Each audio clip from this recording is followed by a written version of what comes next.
And first at 6 o'clock, cameras on the inside. From national headlines to local newscasts, jailhouse interviews have helped expose conditions inside prisons and in some cases influence parole decisions. But now in Rhode Island, the Department of Corrections is now placing limits on those conversations. Thanks for being here at 6 o'clock. I'm Dan Janik. Good evening. I'm Patrice Wood. NBC 10 I-Team reporter Tamara Sakarsik takes a closer look after being denied an on-camera interview with an inmate who wanted to speak out.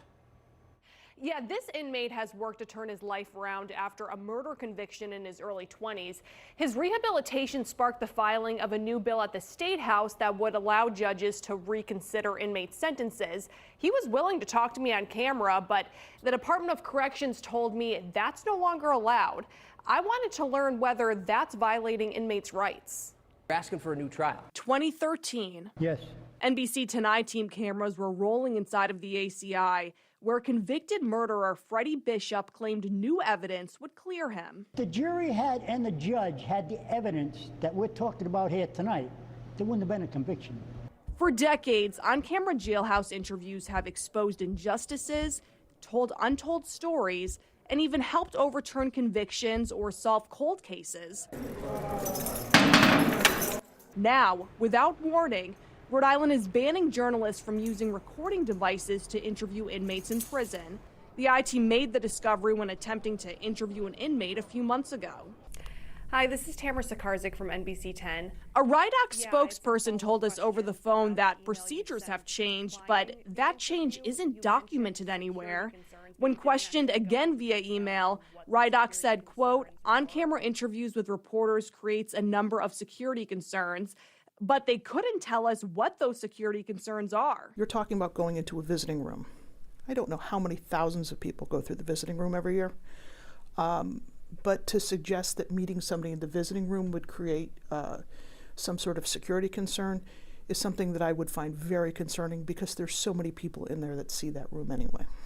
Attorney Sonia Dio tells me interviews can be denied for security on a case-by-case basis, but a blanket policy would be difficult to defend. I would think that it's subject to legal challenge. You can't think of any reason why a recorder should be banned? Why they would prevent a recording device, again, I really would like to see what their rationale is. The I-Team looked at laws in other states. In New England, Vermont is the only state that has a written policy prohibiting on-camera inmate interviews. However, they allow the media inside once a year to shoot video of facilities. Every other New England state allows on-camera interviews with prior approval. From your perspective, are there any security concerns? I can't think of any real security concerns that are not already addressed in the regular inmate visiting policy. Bristol County Sheriff Paul Heroux tells me while inmates lose their freedom behind bars, their constitutional rights remain. Is this a civil rights issue? This is a bit of a civil rights issue. It's a First Amendment issue, with both the inmate having the right to communicate with the outside world, and there's different ways to do that. And there's also the, media, have like First Amendment protections as well.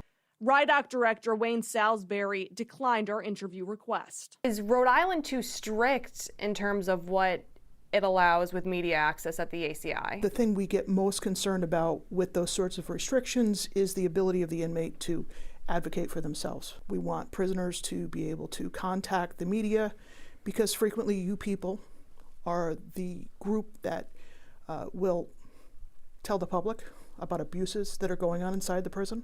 RIDOC did say I could interview an inmate in person with a pen and paper, but as I told them, that really restricts my ability as a TV journalist to tell a story.